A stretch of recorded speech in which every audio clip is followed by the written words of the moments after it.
What's going on YouTube? Johnny here, back with another video for you guys. Hope everyone's had a great week. Today's video, we're doing tri-tip on the grill, some sweet potatoes and asparagus. So with that being said, let's go ahead and get into the cooking.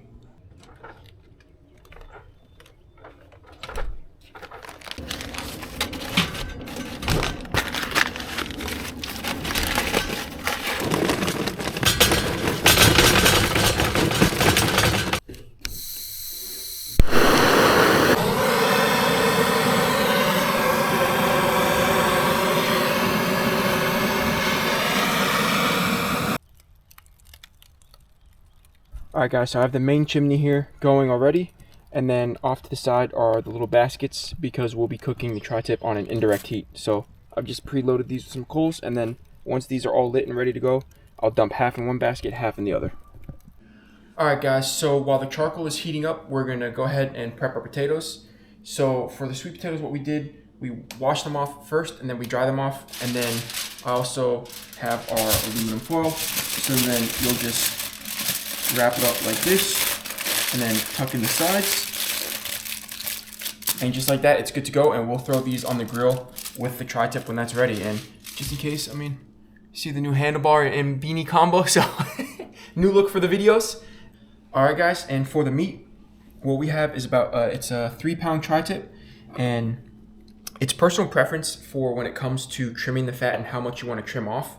But I will recommend you always want to leave a little bit of fat on there. At least do not trim all of it off, because that really helps keep the moisture within the meat, especially when it's on the grill. So I'll start like right here and just start trimming this layer away, and I'll go ahead and do that, and I'll see you guys in the next bit. Alright guys, so as far as after trimming the fat, this is something that, again, how much fat you leave on there is personal preference, but this is what we're gonna do. So first we'll go ahead and season, and for our seasoning we have our garlic powder, we have onion powder, we have salt and pepper right here, and you can go generous with this, so this is always fun. I'm laughing because the cameraman always says I have a heavy hand with the salt, but you want to make sure you go generous right here.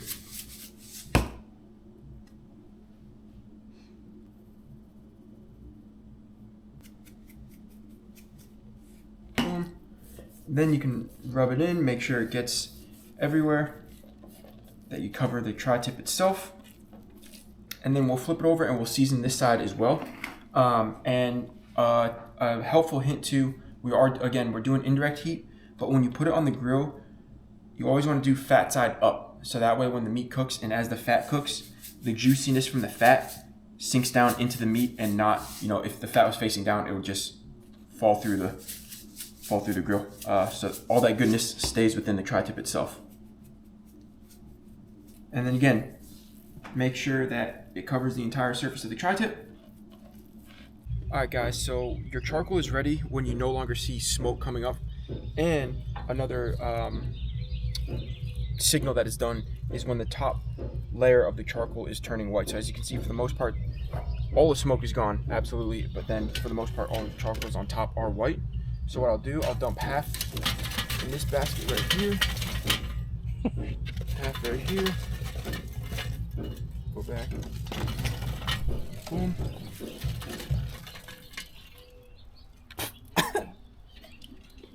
Get a face full of smoke. So that's that. I'll set this off to the side.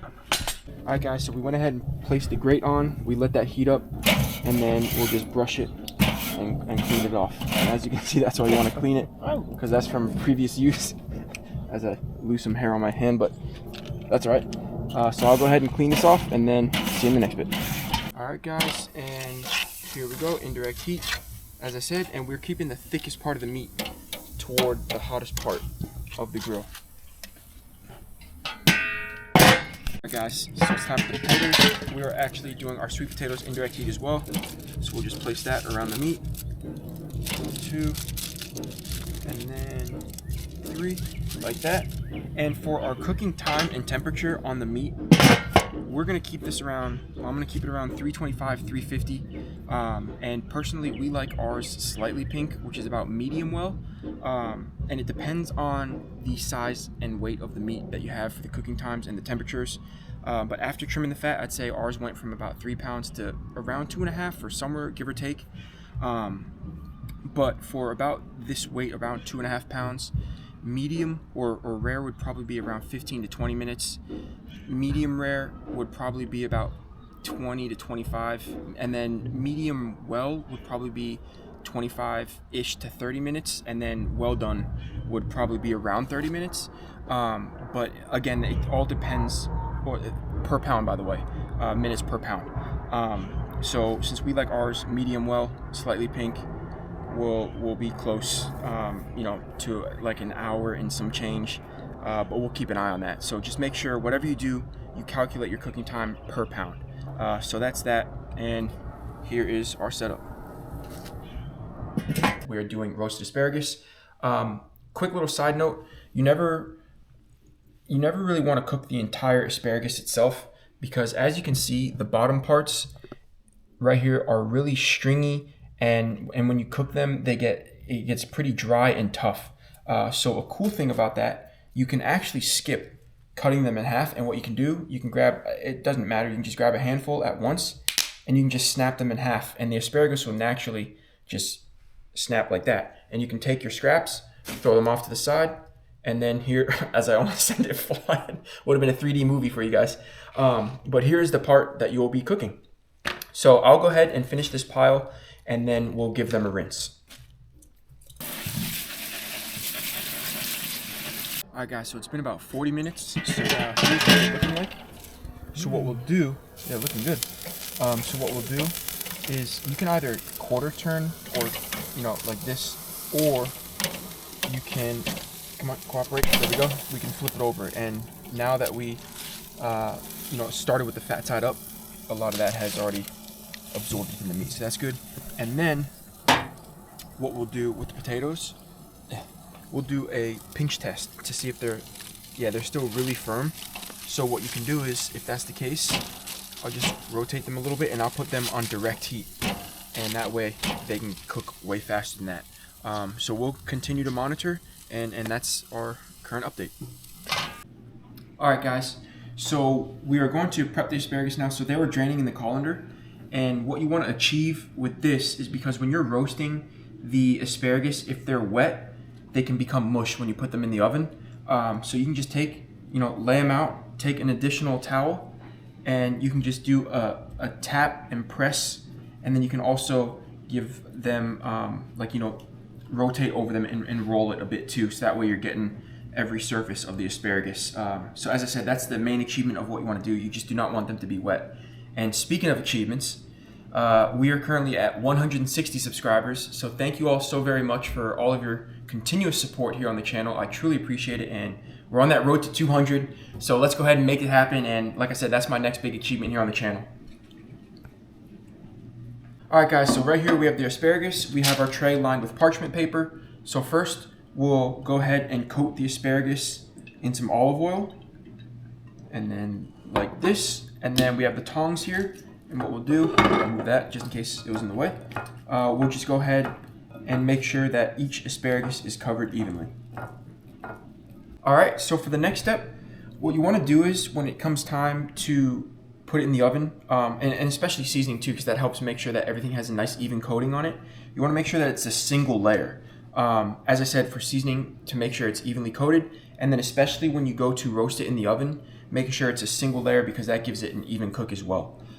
So what I'll do here first, I'll give it a light dusting of salt and pepper, and then I'll go ahead and mix the asparagus around to make sure, again, everything has a nice coating of seasoning and salt and pepper.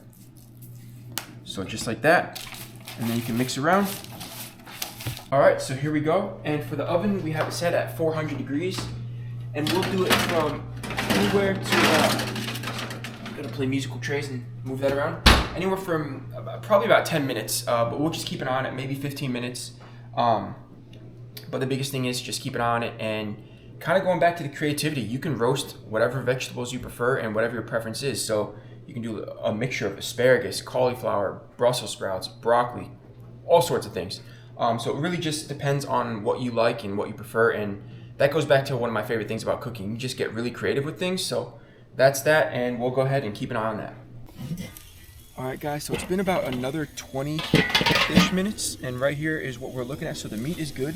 The potatoes are still cooking, so we'll leave that on there. But we'll take the meat off like that. And the most important thing when cooking meat, you want to let it rest for at least, so I got the flashlight because it's dark out here. You want to let it rest for at least 10 minutes. That's always very important when cooking any sort of meat. So that is that. We'll let the potatoes cook, and there we go.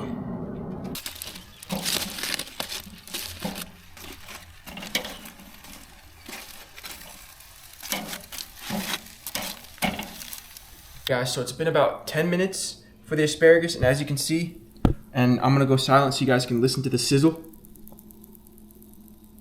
Hopefully it gets it. We'll see when I'm editing the video. But one thing that we like to do is add, we have some freshly shaved Parmesan cheese here, so we're gonna add some of this to it, and just honestly a pretty heavy coating of it. And that's why I didn't add too much salt when I was initially seasoning the asparagus, because Parmesan cheese brings salt to the mix. So what we'll do, probably just cover this area right here, and then you can give it a rough mix again. This one you can be, it doesn't have to be as precise as earlier, since for the most part all of the asparagus is pretty much roasted by now. It's like you could eat it if you wanted to right now. But what we'll do is, wow, okay, well, someone's gonna eat it right now. Not sure if the camera picked it up, so you may not know what I'm talking about. We'll see when I'm editing. But after we do that, oh my gosh, just almost burned my eyebrows off. So I would have had handlebars and no eyebrows. Would have been quite the look right there. But what we'll do, we'll just nuke that in the oven for about 5 to 10 more minutes, just so the Parmesan cheese can get crispy, and that's that. All right, guys, so it is time to start cutting up the meat. So moment of truth. You always, and one thing before I get into it, you always want to cut against the grain. But that's a pretty good cook, that how we like it. It has a nice smoke ring. If anything, maybe slightly overdone. But I'd rather have, okay, going for seconds. All right, guys, so here are the pieces as you got toward the middle of the cut itself of the tri-tip. So yeah, pretty nice. And then when you get to the certain point, which I'd say probably, I got it as best as I could, where the grain rotates. So then now you can turn the meat, and the same thing. You can just cut against the grain right here.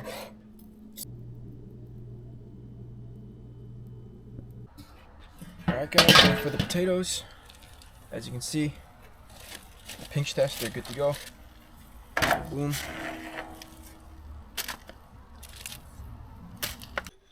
All right, guys, and here's my potato. So I'm just adding some more butter to it.